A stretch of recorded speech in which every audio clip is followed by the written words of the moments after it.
en la aplicación de la ley de interrupción voluntaria de embarazo que se votó el año pasado, en octubre del año pasado, y su proceso, sus antecedentes, su desarrollo y las conclusiones a las que llegamos después de su efectiva aplicación. Siguiente, por favor.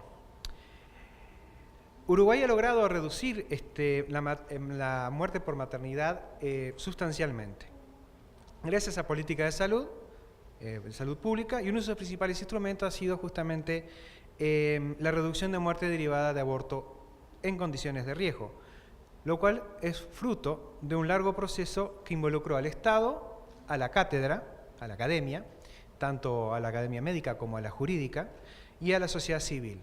Esencialmente la sociedad civil empujando como debe hacer al Estado para que actúe, y el Estado actuando, y la academia aportando todos sus conocimientos. Siguiente, por favor. Antes que nada, no es la primera vez que se despenaliza el aborto en Uruguay. El aborto fue despenalizado absolutamente sin condición alguna en 1934. En el Código de 1934, que a su vez eso derivado de una vieja discusión que venía de la década del 20.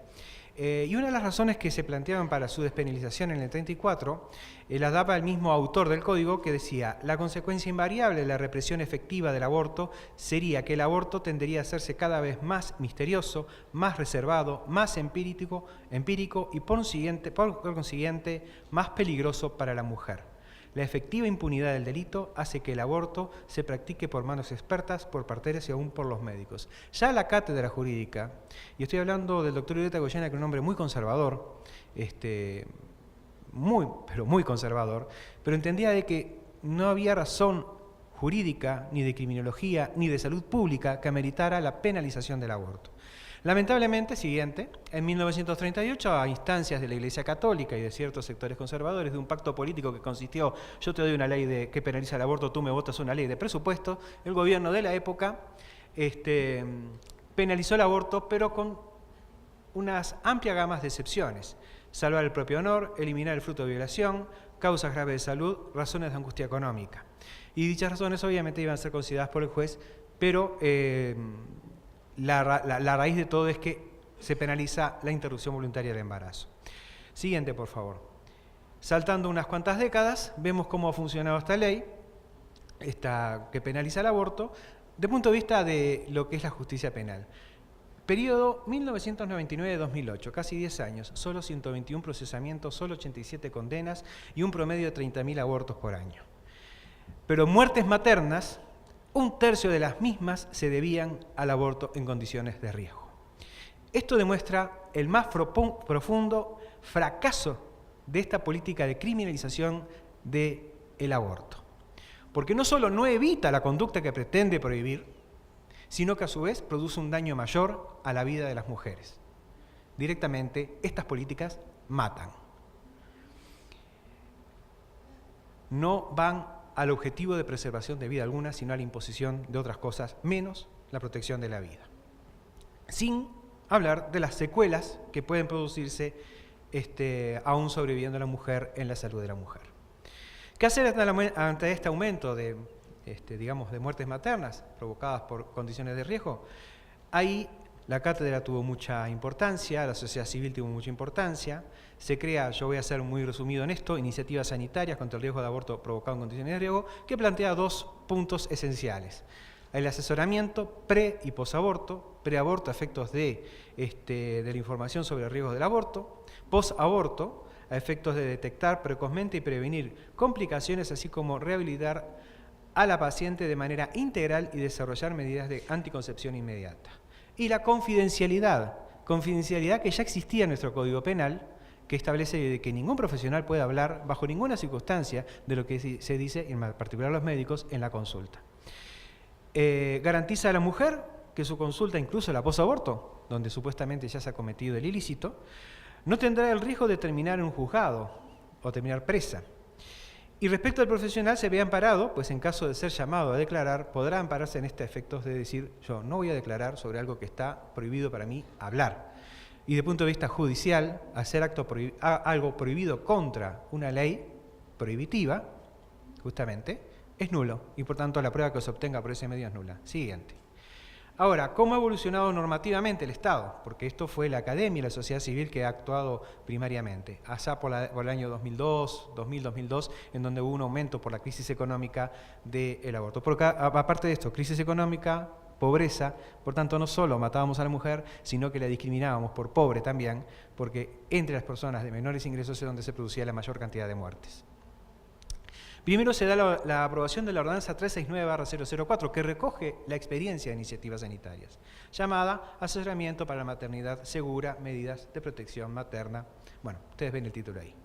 En el año 2008 se aprueba la Ley de Salud Sexual y Reproductiva, que fue un nuevo intento por la despenalización del aborto, que estaba incluida la despenalización del aborto, pero fue vetado por el presidente de la época. En ella se plantea a nivel general la aplicación de la ordenanza 369/004, no solo en el sistema público, sino también en todo el sistema y en todo el territorio nacional. Y a su vez el decreto 293/010, que reglamenta los servicios de salud sexual y reproductiva y establece que cada prestador de salud deberá contar con un equipo de referencia multidisciplinario con integración mínima de ginecólogo, obstetra, partera y psicólogo o psicóloga. En este caso, al aplicarse a la 369, estábamos formando el equipo necesario para poder aplicar esa 369 y evitar el aborto en condiciones de riesgo. ¿Qué lo llevamos? El aborto, digamos, la muerte provocada por aborto en condiciones de riesgo a 0.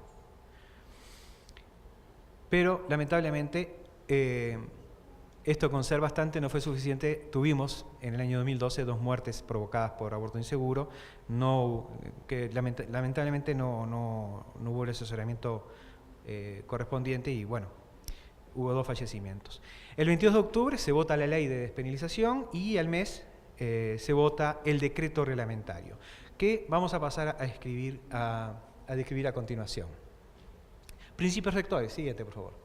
Confidencialidad compartida, acá hay un equipo que actúa, por tanto ese equipo debe guardar esa confidencialidad, pero debe compartir los datos entre ellos. Consentimiento informado específico, información recibida y asesoramiento brindado a la mujer. Derechos y obligaciones, que se le informa sobre los derechos y obligaciones que establece la ley. Riesgos y beneficios de los procedimientos para llevar adelante la interrupción. Es por escrito, ese consentimiento, es por escrito toda la información que se recibe y a su vez se incorpora a la historia clínica. Respecto a la autonomía de la voluntad, el asesoramiento que brinda el equipo que va a participar de la IVE, de acuerdo a la ley, no puede involucrar creencias del equipo. De ninguna manera el equipo debe influir ni por sí ni por no a la interrupción voluntaria de embarazo. Lo que acá se brinda es asesoramiento y contención. Y a su vez el derecho a la usuaria, en caso de que su institución, la institución médica a la que pertenece, no la respete en su autonomía de voluntad, de desafiliarse y buscar otra, no solo ella, porque de acuerdo a nuestra ley, el Fondo Nacional de Salud, cuando paga sus tributos para el seguro de salud, también ampara a sus hijos. Bueno, que también se vaya con sus hijos de tal manera de que se respeta a toda su familia. Y a su vez, se considera un acto médico sin costo para la paciente, encontrándose dentro de las prestaciones a las que están obligadas las instituciones que integran el Sistema Nacional Integrado de Salud. Siguiente, por favor. Alcance, acá hablamos en un principio de la Ley de Salud Sexual y Reproductiva y la vinculamos muy fuertemente con esta Ley de Interrupción Voluntaria de Embarazo. Una no se separa de la otra. Pues la Ley de Interrupción Voluntaria de Embarazo no es una isla en un océano donde no hay nada, sino forma parte de un continente jurídico que es todo el sistema legal uruguayo. Primero que nada, la interrupción debe ser solo dentro de las 12 semanas y de acuerdo a las demás condiciones que se establece la ley, ¿no? Bajo prescripción médica, etcétera, que después vamos a detallar. La petición de la interrupción voluntaria de embarazo fuera de estos plazos legales hace aplicar justamente la ordenanza 369/004. O sea, de todas maneras, aquellas mujeres que están fuera de ese plazo legal tienen derecho al asesoramiento adecuado y oportuno para la interrupción. En ambos casos siempre debe regir el deber de confidencialidad. Más adelante, para simplificar el procedimiento que lleva nuestra ley, vamos a dividirlo en 4 etapas, IB1, IB2, IB3 y IB4, que es como también lo plantea el manual a efectos de aplicación en las instituciones médicas.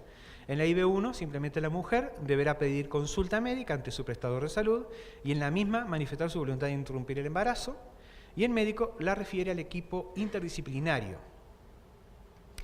En la IB2 el equipo interdisciplinario, que está integrado por un ginecólogo, también por alguien del área de la salud mental, alguien del área social, el equipo el mismo día de la consulta o el día inmediato siguiente comenzará a informar a la mujer de lo establecido en la ley, de las características de la interrupción de embarazo y de los riesgos inherentes a esa práctica. Asimismo informará sobre alternativas al aborto provocado, incluyendo los programas disponibles de apoyo social y económico, así como respecto a la posibilidad de dar su hijo en adopción.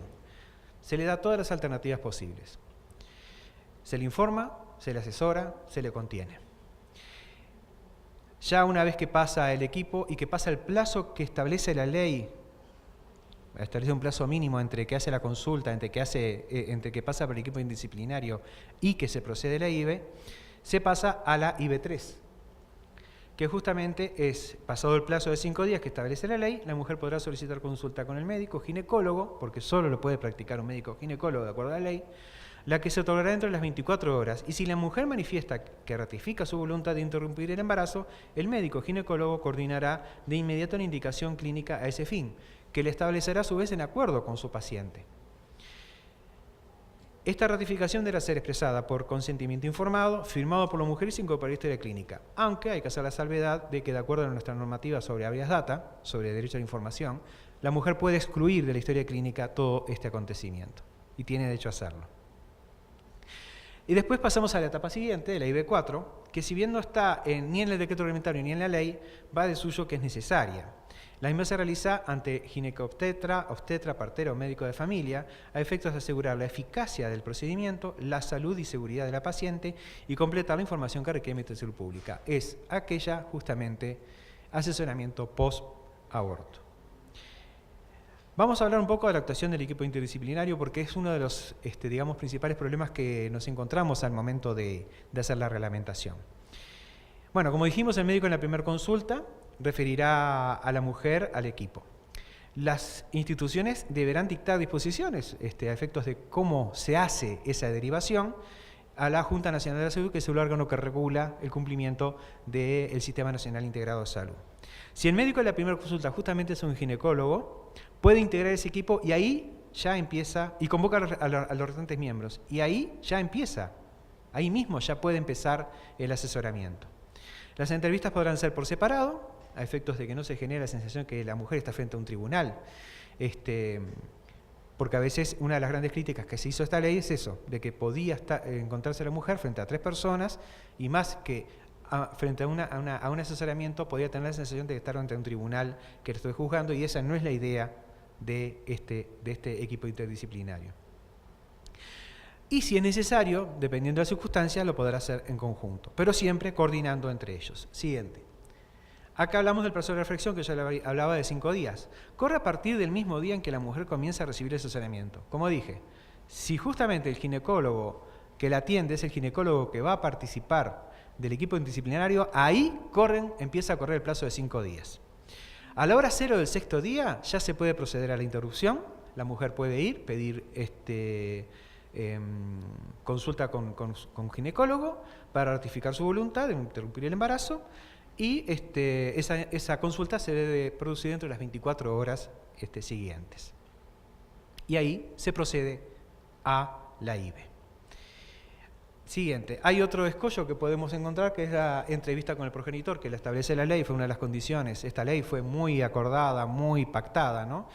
Donde dice la ley simplemente que la mujer, si así lo desea, puede solicitar que se entreviste con el progenitor. Lo que nosotros entendimos es que si la mujer no dice nada, significa que no quiere que se entreviste al progenitor, y si dice algo, significa que sí, y que por tanto deberá relevar del secreto profesional a los miembros del equipo a efectos de que hablen con el progenitor. Pero de ninguna manera la entrevista con ese progenitor va a dilatar los plazos que establece la ley. Pues la ley no dice que se interrumpa el plazo de 5 días de reflexión porque haya que entrevistar al progenitor. Porque en definitiva la resolución siempre es de la mujer. Existen excepciones a la IVE en el caso del plazo de 12 semanas, que son, ya estaban establecidas en la ley penal anterior, que son el caso de grave riesgo de la salud de la mujer, malformaciones incompatibles con la vida extrauterina y el caso de violación, que la nueva normativa simplifica mucho algunas de estas circunstancias, principalmente el caso de violación. En el caso de malformaciones incompatibles, se forma una comisión que determinará cuáles son las enfermedades incompatibles, malformaciones incompatibles con la vida, y ahí dará la autorización diciendo, bueno, esta sí efectivamente es una malformación incompatible con la vida y se puede proceder. En el caso de violación, bastará con la denuncia judicial. La mujer se presenta, hace la denuncia, tiene el sello de juzgado, va con eso y se procede a la IVE inmediatamente. No requiere, por tanto, pasar por el equipo interdisciplinario ninguna de estas tres hipótesis. Sigamos. Ahora pasamos a otra cuestión, que es el consentimiento informado a adolescentes. La ley establece determinadas condiciones para que presten consentimiento a los adolescentes. El adolescente, de acuerdo a nuestra normativa, no se deriva de esta ley de IVE, sino de otra normativa, el Código de Niñez y Adolescencia y de otras sobre derecho de confidencialidad, etc., tienen derecho a la confidencialidad de la consulta. El equipo propondrá, porque eso sí también lo establece la ley más bien el Código de Niñez y Adolescencia, la concurrencia de los padres o representantes legales en la toma de la decisión. Si el adolescente pide no notificar a los padres, el equipo evaluará si mantiene la confidencialidad en base a la madurez progresiva de la menor. Pues así lo establece la ley. No se establece la notificación obligatoria a los padres o representantes legales de la menor si éstas pueden prestar consentimiento informado basado en su madurez, o sea, respetando la autonomía progresiva del adolescente. ¿Cuándo el equipo, por tanto, puede notificar a los padres? Cuando entiende que la menor no tiene la madurez necesaria para brindar el consentimiento, por tanto no puede prestar el consentimiento. Y si una vez notificados los padres, estos no brindan su asentimiento, significa no niegan, no dicen que no, se procede a la IVE. Pero si lo niegan, si alguno de los padres se niegan, se le asesora acerca del derecho que tiene, a la menor se le asesora, acerca del derecho que tiene de recurrir a la justicia a efectos de obtener ese asentimiento, y que se presenta ante un juez de urgencia que tiene 3 días para resolver el asunto oyendo al Ministerio Público, siempre en el plazo de 3 días. En el caso de mujeres declaradas incapaces, la ley es un poco drástica y bastante discutible, pero plantea primero la declaración judicial de incapacidad, consentimiento del curador y venia judicial, que es incorpora historia clínica. La venia judicial requiere también pronunciamiento del Ministerio Público. Sigamos. Otra de las cuestiones que han un poco complejizado la aplicación es lo que puso el legislador, estableció la obligación de que todas las instituciones tenían que prestar el servicio, pero dice que aquellas instituciones que tengan objeción de ideario lo podrán plantear, no definiendo qué es objeción de ideario. Nosotros entendimos que simplemente si en el estatuto se planteaba algo, lo manejamos de manera contractual, porque no podíamos conceptuar de que una persona jurídica pueda tener conciencia como un ser humano. Yo que es una sociedad anónima, pensamos que tenga conciencia como un ser humano no nos cabe. Es como un Frankenstein que le metemos un cerebro de otra parte, ¿no? No sé, una aberración jurídica. Esa objeción debe inferirse de sus estatutos, como dijimos, o de manifestaciones institucionales que se han opuesto justamente a estos casos. En concreto, solo se han presentado 2 instituciones, el Círculo Católico y el Hospital Evangélico, con diferentes resultados. El Hospital Evangélico respetando la normativa y el Círculo Católico haciendo alguna que otra trampita. Después les voy a explicar cuál. Sigamos, continuación. Las instituciones cuya objeción de ideario sea aceptada por el Ministerio de Salud Pública deberá asegurar al usuario el acceso a la IVE mediante acuerdos con otras instituciones. Esto es, no va a hacer la IVE, pero tiene que hacer todo lo demás. Tiene que recibir a la mujer, hacer la consulta y al momento que se va a proceder a practicar la IVE, derive a otro organismo o a otra asociación con la que usted tenga un convenio. La trampita que hace el Círculo Católico es la desafilia a la mujer después que le hizo toda la consulta. Le dice, vaya, afíliese a otra institución. el hospital evangélico tiene un convenio con otra institución y simplemente la deriva a esa otra institución. La objeción de diario no alcanza el deber de asesoramiento y se suele el procedimiento de evolución de embarazo. Y por cierto, no pueden objetar de diario en caso de aborto terapéutico bajo ninguna circunstancia. El otro tema, y ese sí que nos ha planteado realmente problemas, es la objeción de conciencia. Yo antes de venir acá, tuve que informar sobre 3 impugnaciones sobre este tema, hechas por la Iglesia, por la Arquidiócesis de Montevideo, por Madres por la Vida y por una serie de ginecólogos, incluidos algunos del Departamento de Salto, que todos objetaron de conciencia. Y bueno, primero que nada, la ley es muy clara y limita la objeción de conciencia, desde el punto de vista material, solo comprende el acto de la interrupción de embarazo y no los actos de asesoramiento o la integración del equipo. Tampoco comprende los actos posteriores a la IVE. O sea, solo aquellos casos en que va a haber una IVE, ahí, sobre ese acto concreto, es donde se puede objetar. Y un alcance personal, médicos y técnicos que deben intervenir directamente en el procedimiento. Por tanto, queda excluido personal administrativo, operativo, farmacia, etc. Puesto que así lo plantea la ley expresamente. Y la obligación de objetor en ese caso, obviamente, es la de derivar el paciente a otro médico. Hay un procedimiento que no lo voy a detallar para no perder tiempo, que bueno, se presenta por escrito en todas las instituciones donde trabaje, y si en una sola de ellas desiste expresa o tácitamente, significa que desiste de la objeción en todos los casos.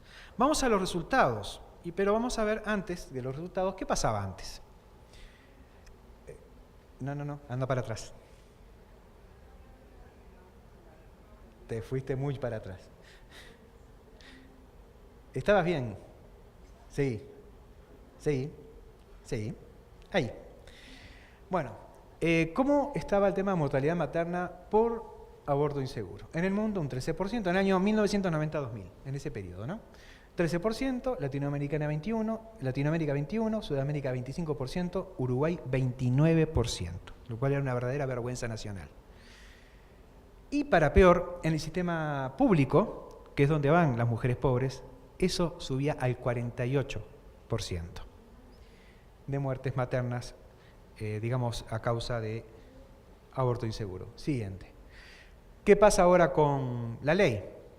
Si el perjuicio que en el periodo que va entre el 2002 al 2012 tampoco se produjeron muertes maternas gracias a la aplicación de iniciativas sanitarias y a la ordenanza 369, en el periodo que va desde diciembre del 2012, que es cuando empieza a regir la ley, a mayo del 2013, tenemos 2.550 casos reportados, un promedio mensual de 426, 0 muertes maternas reportadas por aborto, 0 complicaciones reportadas por aborto. Y de aquellas mujeres que iban a consultar, que fueron al equipo interdisciplinario, desistieron de su voluntad un 6%, o sea, no se presentaron a la IB3. Desistieron de hacerlo. Siguiente, efectos. Se pasa, por tanto, de una prevalencia del 29%, ¿no?, a una prevalencia prácticamente 0 de muertes maternas derivadas de condiciones por esta causa, y esto es por aplicación de políticas tendientes a garantizar el aborto seguro. Iniciativas sanitarias, Ordenanza 369/2004, Ley de Salud Sexual y Reproductiva y despenalización del aborto. En conclusión, y vamos a terminando acá, solo mediante el asesoramiento adecuado, libre de toda presión a la mujer, se puede evitar muertes y daños a la misma. La despenalización ayuda a la mujer a resolver por sí y ante sí lo que le resulte más conveniente para su vida y su salud. Por lo tanto, la mejor política que justamente preserva vidas, evita secuelas en la salud de la mujer y puede ayudar a que la misma tenga alternativas al aborto es su despenalización. Esa es la verdadera política que opta por la vida. Y voy a agregar algo más. Yo cada vez que escucho a ciertos movimientos que se dicen pro vida y veo las consecuencias terribles que traen, porque acá traen muerte, yo no le llamo provida. Si se autodenominan así, es cosa de ellos. Realmente son movimientos que van más por el lado exactamente contrario. Y son esos movimientos que están constantemente poniendo piedras para evitar muertes de mujeres que como en el caso que se nos dio, lamentablemente cuando terminé de escribir esta ponencia, ocurrió una muerte en caso de aborto inseguro. Fue una mujer que no fue al sistema de salud. Debemos suponer que por cuestiones culturales o por ignorancia, no sabemos por qué razón, no hizo la consulta pre, no hizo ninguna consulta post, se autoinfligió lesiones con agujas de tejer, o sea, era madre de 2 hijos, 29 años, y falleció. Algunos hasta se regocijaron diciendo, ¿vieron cómo la ley no funciona? A lo cual yo le respondo exactamente lo contrario. Lamentablemente esta mujer, por las causas que fueran, no fue a su sistema de salud. Ella pudo haber sido amparada y hoy, si hubiera utilizado los derechos que le otorga esta ley, estaría con sus hijos y viviendo. Por eso me parece que es trascendental como políticas a efectos justamente de preservar la vida de la mujer, de preservar la salud de la mujer, como mejor política para aquellos que se oponen tanto y que hablan de vida y que hablan de proteger la vida. Bueno, entonces lo mejor es que se pongan de este lado y nos ayuden a la despenalización del aborto para salvar más vidas. Muchas gracias.